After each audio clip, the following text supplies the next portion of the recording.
Me encuentro esta mañana con Ana Matilde Gómez Ruilova. Ella es diputada independiente en la Asamblea Nacional de Diputados. Diputada, buenos días. Bienvenida a TVN. De hecho, hablando de independiente, izaba usted una bandera en estos días porque no hay bandera. No había solo de los partidos políticos, ¿no? Claro. Bueno, muy buenos días. Muchas gracias por esta invitación. Y ya que trae el tema, sí, aprovecho para reiterar que ese acto que parece sencillo está cargado del simbolismo de comunicarse con la comunidad en general, con los partidos políticos, con el sistema democrático panameño, en el sentido de que hay una presencia y tiene que hacerse sentir. Ondear la bandera independiente, que en este caso es uno de los 3 colores que establece la ley, aquel con el que yo corrí, que es el celeste, y con el que logré llegar con un mandato contundente, lo que dice es, ojo, partidos políticos, esto no está ondeando para que ustedes no estén o para acabar con el sistema de partidos políticos, es para decirle a los partidos políticos que hay un desgaste que es innegable.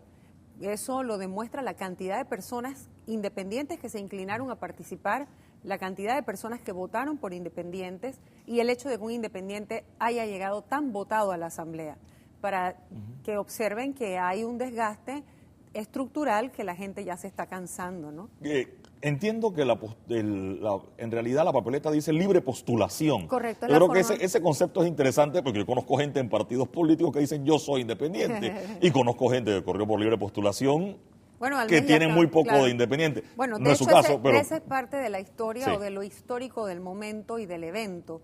Es el hecho de que, bueno, además de que uno se comunica a través de los símbolos, también es el hecho de que nunca antes personas que hubieran llegado independientes hubieran permanecido independientes por distintas razones que ellos aducen y que son dignas para un debate, pero que definitivamente esta vez es importante. Yo creo que el 8-7, por ejemplo, es un circuito electoral que merece siempre mantener por lo menos una representación independiente y ojalá hubieran más en el país. Y yo creo que las va a haber. Creo que el tema que usted acaba de señalar para un debate, tiene varios debates, pero bueno, le habíamos pedido que viniera acá para hablar del tema de sesiones extraordinarias y el tema de la escogencia del Contralor General de la República, que es una potestad de la Asamblea. Usted bien lo ha dicho, es independiente, usted no tiene bancada, de hecho no hay una bancada independiente, es usted sola, la bancada independiente. Una bancada unitaria. Pero le comentaba, diputada, el tema de la responsabilidad, es decir, en teoría hoy ahí se abre una postulación, creo que es hoy y mañana, y al Contralor, en teoría, lo debemos tener antes del 31 de octubre, que es cuando cierra el periodo de sesiones ordinarias de la Asamblea. ¿No es un poco a la carrera la escogencia del Contralor cuando hace 5 años ya sabíamos que para este momento teníamos que escoger un Contralor? Sí, mire, yo creo que definitivamente es así. Se ha dejado un espacio de tiempo muy limitado para un escrutinio que tiene que ser exhaustivo y que recae en virtud de la resolución. Vamos a ver, hay un mandato constitucional. La Constitución, el artículo 161, numeral 5, dice que parte de las funciones administrativas de la Asamblea es nombrar contralor, subcontralor, defensor del pueblo y el magistrado del Tribunal Electoral que le corresponde. O sea que, como usted bien dice, esa es una función que está allí y se sabe y es cierta, tiene fecha cierta, porque el artículo que establece el contralor, que es los requisitos para ser contralor, que creo que es el 279, ese artículo señala que entrará en función el 2 de enero, o sea, en enero del año inmediatamente siguiente a las elecciones. O sea que también hay una fecha cierta para un periodo cierto. La pregunta es, ¿por qué esperar ahora cuando la Asamblea en realidad está inmersa en tanta cosa? Hay las 15 comisiones están funcionando, las comisiones permanentes funcionando, debatiendo leyes, los diputados proponiendo leyes, que es su trabajo, pero también hay un proceso judicial andando. Entonces, no es fácil para la Comisión de Credenciales. El reglamento, ni la Constitución, ni la ley orgánica, el reglamento interno establecen el mecanismo exactamente a través del cual se hará ese escrutinio. Tenía que darse lo que se ha dado, una resolución que establece un procedimiento, porque el reglamento no lo tiene. Es decir, si no se tira la resolución de ayer, Credenciales no entra en escena. ¿Sí? Sí, o sea, en teoría, a ver, son 60 diputados en este momento. Correcto. Los 60 pudieran pararse a proponer a alguien y pudiéramos tener 60 candidatos. Exactamente. Y 60 empates, en teoría, si cada uno propone uno distinto. Y se votaría en la forma que lo establecen los artículos de la ley orgánica, el reglamento interno 211, 212, y la forma de votación en la Asamblea son conocidas. De acuerdo al artículo 197 del reglamento nuestro, del orgánico, el reglamento orgánico, hay votación que es ordinaria, una votación que es nominal y un estilo de votación que es secreto. Y las votaciones que son ordinarias y secretas tienen dos clases cada una. La una es con asentimiento, la primera asentimiento o electrónico, y la última, que sería la secreta, mediante una urna con papeleta o también electrónico sin que se sepa el nombre. Y la nominal es por el llamado a lista y la persona va diciendo pues en voz alta por quién vota. Pero como usted bien lo plantea, eso sería interminable o a lo mejor imposible, porque resulta irreal. Si cada diputado propone su candidato, evidentemente que ahí nadie va a sacar suficientes votos. Ahora, la norma es muy clara, es el más votado, la persona más votada. No tiene que ser mayoría absoluta. Es mayoría absoluta lo que establece la ley. Sí, pero si hay tres candidatos. La mitad más uno. No, pero si hay tres candidatos. Es el que vote el más votado. Aunque no tenga la mitad más uno. Correcto. O sea, solamente por eso, mayoría simple en este caso. Se iría a otra vuelta de votación. ¿Entre dos?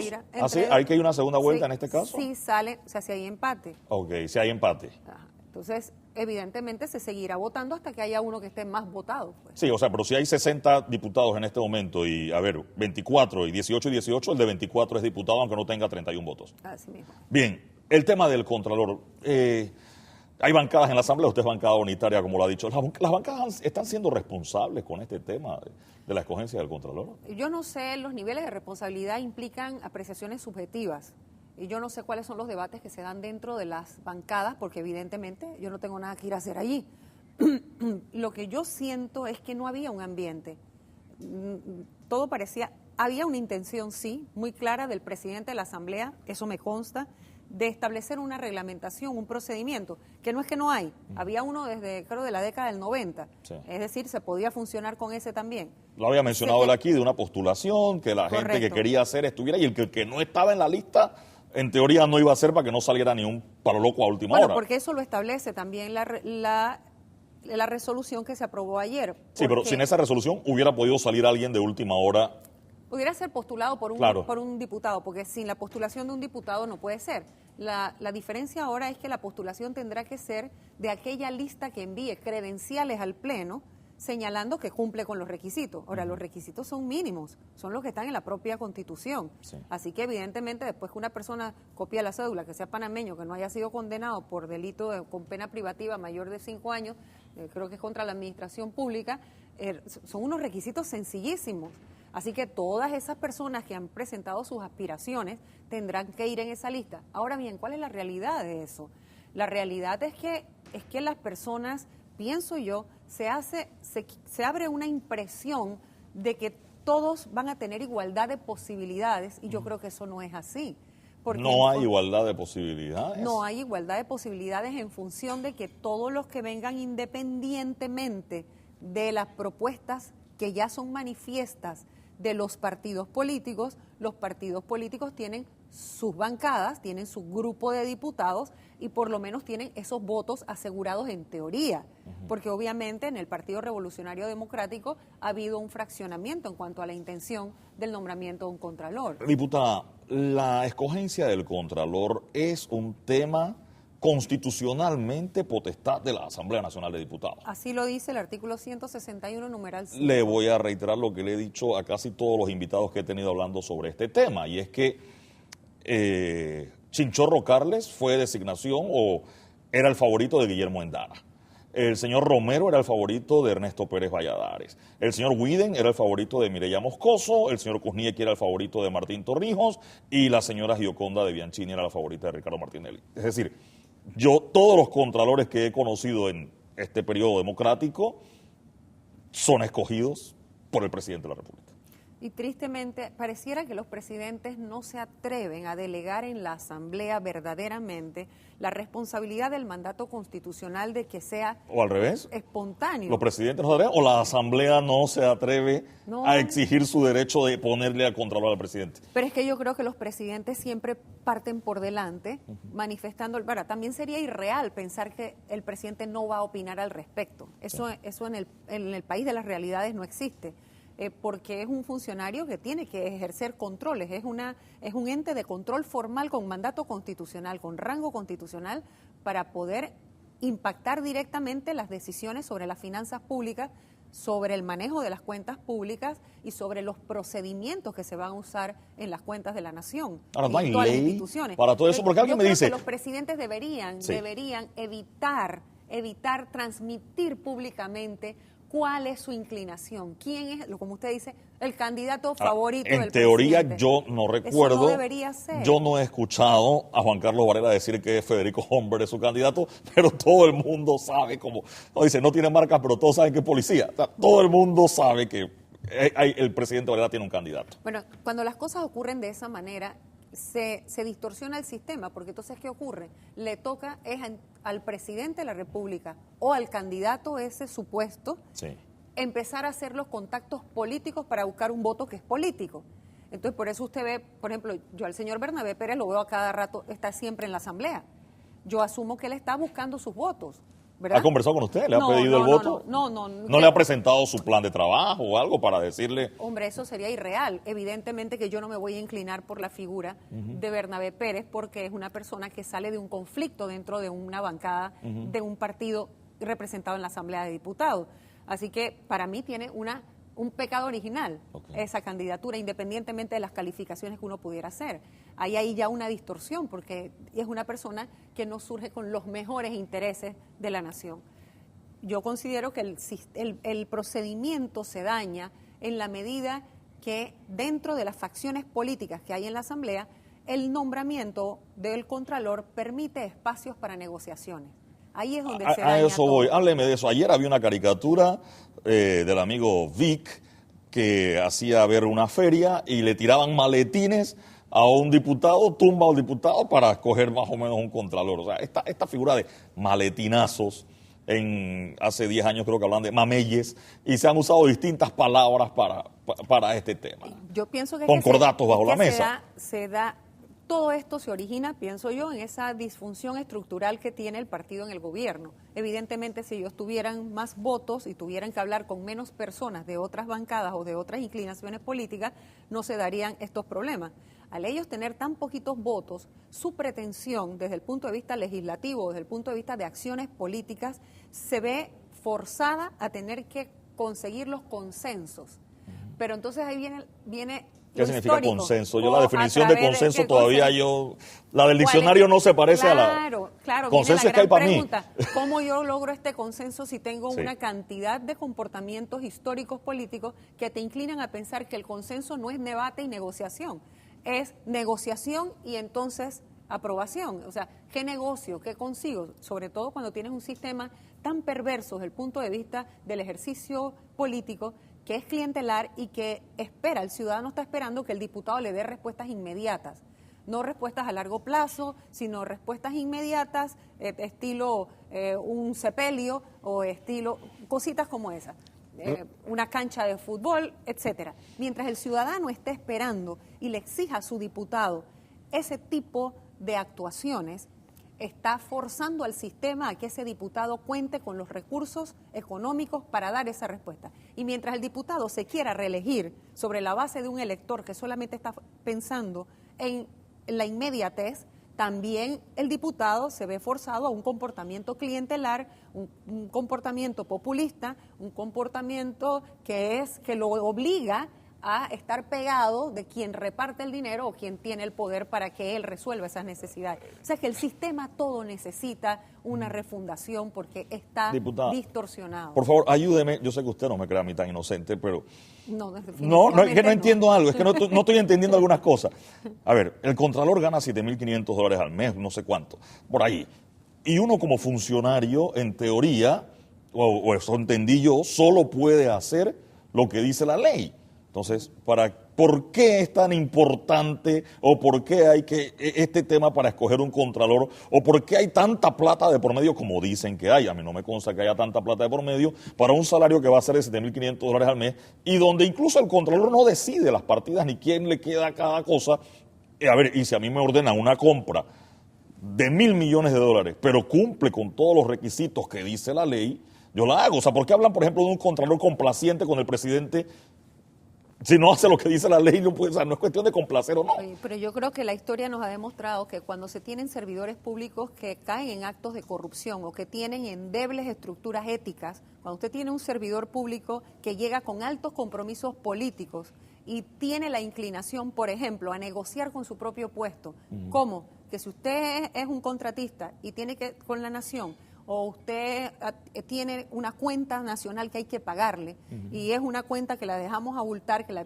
tenemos aguantada por ti, eso ocurre en cualquiera de los tres poderes. Si yo tengo que sacarle una cuenta y yo soy una persona corrupta, yo te aguanto la cuenta y te mando un mensaje. ¿Eso se puede? O sea, un contralor puede sentarse arriba de un contrato, la ley no le obliga a firmar en cierto tiempo. La historia ha demostrado que ha habido también comportamientos de esa naturaleza y esa corrupción hace que haya, por un lado, temores a quién poner allí, que se ponga a negociar con las cuentas y te aguante las cuentas, o cobre un porcentaje de cada cuenta que no sale o cada cheque que no sale, o por el otro lado, una persona que te tranque el gobierno. O sea, una persona que de alguna manera, teniendo voz en el gabinete, lejos de tú estar trabajando con una persona que facilite procedimientos, que establezca procesos que ayuden a que el Estado sea más ágil, tengas una persona que a todo le diga que no o que a todo lo vuelva un problema, porque está sale del gabinete, escucha los debates, las discusiones del gabinete, no aporta nada, pero entonces sale a hacer el GROM, por ejemplo. Ahora, una persona transparente y respetuosa de la ley es lo que se necesita para ser contralor y punto.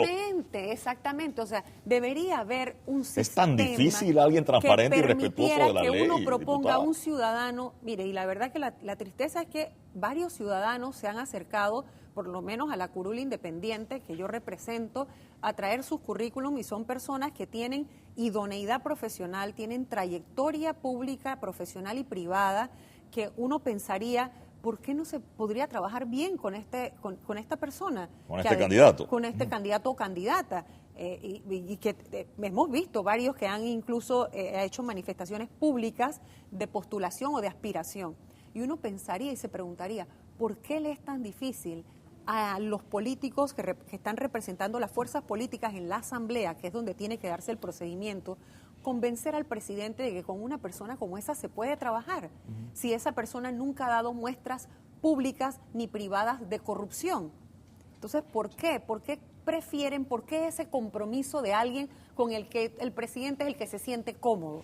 Esa es la pregunta, ¿no? Quiero dejar el tema del contralor, diputada. Tengo varias ñapas, no una sola. Tengo varias ñapas. Una, la Asamblea va a escoger al contralor a la carrera, en teoría, porque hay que ser hasta el 31 de octubre, o a menos que llamen a sesiones extraordinarias. Pero bueno, la sesión ordinaria es una facultad exclusiva del presidente de la República, del Ejecutivo, o sea, es el presidente con el ministro correspondiente. O sea, que si el presidente es el que decide la agenda de sesiones extraordinarias.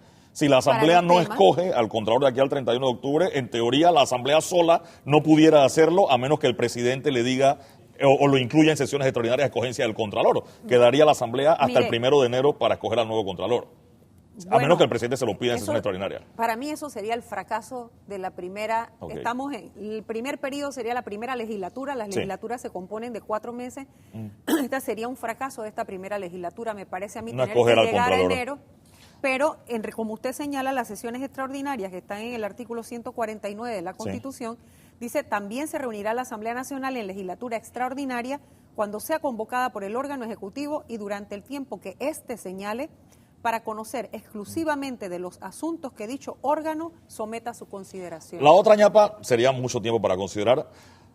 En teoría, la Asamblea Nacional debe escoger a su reemplazo, al nuevo procurador. O sea, debe ratificar, y cuando digo su reemplazo, porque es el periodo que usted empezó y que terminaría el 31 de diciembre, ¿no? No explique, que ha dicho bien. Sí, sería su reemplazo. Se terminaría el 31 de diciembre para empezar en el 2015. No le ha llegado a la Asamblea el nuevo procurador o el nuevo candidato, porque aquí solo es ratificar quien decide el presidente. Correcto. Ok. Eso no se ha hecho y por lo visto, y todo indica que no será de aquí al 31 de octubre. Y la ley, y se dará otro proceso igual, porque de alguna manera también queda complicado dentro de la exigencia de los 2/3 de la cantidad de votos. Y la tercera ñapa, antes de que producción me mate, privilegios para los diputados, aumento para su suplente, carro para diputados, porque creo que hay una exoneración que tienen los diputados, pero a los ministros le dan carro, a los magistrados le dan carro, y los diputados, en teoría, tienen el mismo nivel que un ministro o que un magistrado. Una vez que un suplente es habilitado, también tiene la facultad de ejercer esa prerrogativa de comprar un carro exonerado. Yo definitivamente, usted lo sabe, desde procuradora fui a la Corte Suprema a proponer que nos quitáramos los privilegios con una propuesta que no fue bien recibida, porque evidentemente yo creo que todos esos privilegios son un resabio de cuando los salarios no eran sustanciosos. Yo no le voy a negar que un diputado que trabaja de verdad y que está, por ejemplo, en 2, 3, 4 comisiones, es un trabajo que ameritaría hasta un mejor salario. Pero en las circunstancias de la Asamblea, con diputados como tenemos ahora que ni siquiera aparecen por la Asamblea, con la descomposición que hay, donde estamos en el último, yo creo que la Asamblea de Diputados es el espacio peor visto en este momento todavía por los ciudadanos. Yo no creo que es el momento de ir a plantear temas como ese. Y más bien creo que obedecen es aparte del rejuego este que se está dando de tener de alguna manera cebado a los suplentes, haciéndoles un encantamiento de un tema que no se va a dar, pero es una manera de controlar la posibilidad de cómo vayan a votar en el evento, de las situaciones que se van a dar en la Asamblea en estos tiempos, ya sea la votación por el proceso judicial, la votación por la elección de Contralor, la votación por Procurador, que pudiera ser que un principal se sustraiga de la votación y queden los suplentes tomando las decisiones. Ahora Matilde Gómez Ruilova, diputada por libre postulación a la Asamblea Nacional de Diputados, esta mañana con nosotros aquí en Noticias AM.